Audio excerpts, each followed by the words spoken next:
এই যে যুব কম্পিউটার প্রশিক্ষণ কেন্দ্রগুলো, এগুলো তো একদমই সরকারি পরিচালনায় চলে, তো সরকারি নিয়ন্ত্রণটা কি রকম হয়, মানে কিভাবে নিয়ন্ত্রিত হয় এগুলো? কেউ যদি অ্যাপ্লিকেশন করে সেইটা আমাদের দপ্তরের যারা block youth officer, district youth officer থেকে আমাদের জেলার অফিসার দিয়ে এবং রাজ্য স্তরের অফিসার দিয়ে আমরা চেক করি যে সেখানে যুব কম্পিউটার প্রশিক্ষণ কেন্দ্র শুরু করা যাবে কিনা। স্যাটিসফাই হওয়ার পর আমরা সেটাকে অনুমোদন দিই।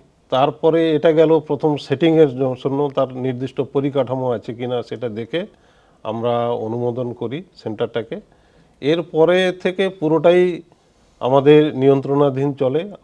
কি কোর্স পড়ানো হবে, তার সিলেবাস, কোর্স ফি, কিভাবে ছাত্রছাত্রীদের কাছ থেকে তারা কিস্তিতে পয়সা নেবে, কখন পরীক্ষা হবে, আমাদের পরীক্ষা পদ্ধতি পুরো অনলাইন করা আছে, সেই অনলাইনের মাধ্যমে পরীক্ষা, তার সার্টিফিকেট পাওয়া, পুরোটাই হচ্ছে আমাদের সরকারের নিয়ন্ত্রণাধীন এবং আমাদের নিয়ম অনুসারেই তাকে চালাতে হবে। এই জন্য এটা পুরোটাই কেন্দ্র স্থাপন থেকে স্টুডেন্ট পরীক্ষা দেওয়া পর্যন্ত বা তার সার্টিফিকেট পাওয়া পর্যন্ত পুরোটাই সরকারের নিয়ন্ত্রণাধীন এবং এইভাবেই চলে।